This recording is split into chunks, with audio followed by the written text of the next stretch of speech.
छत्तीसगढ़ में भी विधानसभा चुनाव हैं और जैसे जैसे ये चुनाव नजदीक आ रहे हैं, बीजेपी की धड़कनें तेज होती जा रही हैं। छत्तीसगढ़ में बीजेपी की जमीन खिसकती नजर आ रही है।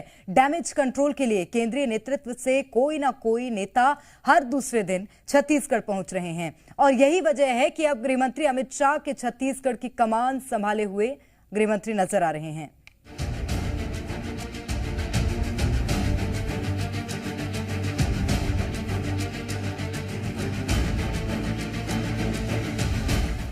छत्तीसगढ़ में विधानसभा चुनाव जैसे जैसे पास आ रहा है, बीजेपी की धड़कनें तेज होती जा रही हैं। छत्तीसगढ़ में बीजेपी की जमीन खिसकती नजर आ रही है। डैमेज कंट्रोल के लिए केंद्रीय नेतृत्व से कोई न कोई नेता हर दूसरे दिन छत्तीसगढ़ पहुंच रहा है।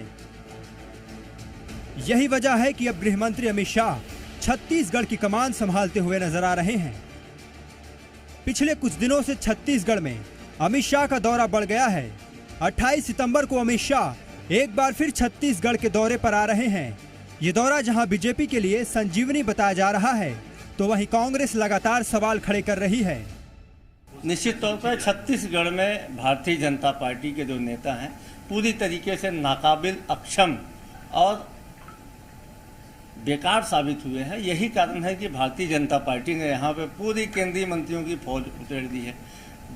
बाहर से नेताओं को बुलाया जाता है, उसके बाद भी परिवर्तन या तक नुक्कड़ सभा से ज़्यादा भीड़ नहीं इकट्ठा हो रही है। एक तरफ अमित शाह प्रदेश में पार्टी की बैठ बनाने में जुटे हैं, तो वहीं दूसरी ओर परिवर्तन यात्रा के जरिए जनता का आशीर्वाद लेने की भी कोशिश में है।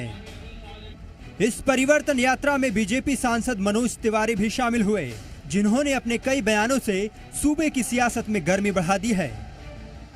सांसद के लोग अगर विधानसभा का चुनाव लड़ रहे हैं तो ये तो हम उसको बहुत गंभीरता से ले रहे हैं।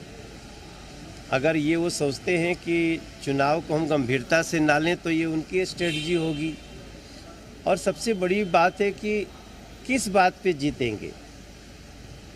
ये लोग जो गठबंधन बना रहे हैं, उस गठबंधन में कहते हैं हम सनातन धर्म को समाप्त करेंगे।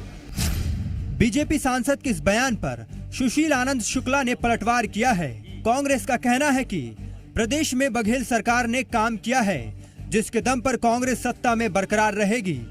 तो छत्तीसगढ़ में फिलहाल बयानबाजी का दौर तेज है। निश्चित तौर पे हमारे काम ही आने वाले समय में हमारे 75 सीट को ले आएंगे। पिछले 4.25 साल में जो हमारी सरकार ने काम किया है, जो हमारी सरकार ने वायदों को पूरा किया है, यही नहीं राजनीतिक दलों के घोषणा पत्र पे भरोसा रखने का जो विश्वास हमारी सरकार ने बनाया है, उसके कारण हमारी 75 सीटें आएगी। नहीं तो घोषणा तो भारतीय जनता पार्टी ने भी किया था। मोदी जी ने 2 करोड़ युवाओं को रोजगार देने का ठेंगा दिखा दिया। और इस दौर के बीच ही कल अमित शाह का दौरा भी है। देखना होगा कि शाह के दौरे सूबे में कितना कमाल दिखाते हैं। ब्यूरो रिपोर्ट, जी मीडिया।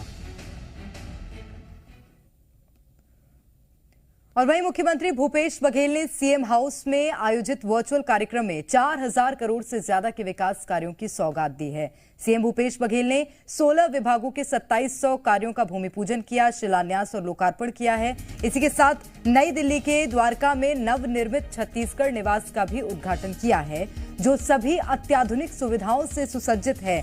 सीएम भूपेश बघेल ने कहा कि सिर्फ पिछले 2 दिनों में ही छत्तीसगढ़ वासियों को 10,000 करोड़ से ज्यादा के विकास कार्यों की सौगात दी जा चुकी है। बीते 3 महीने में 36,000 करोड़ से ज्यादा के विकास कार्यों की सौगात दी गई है।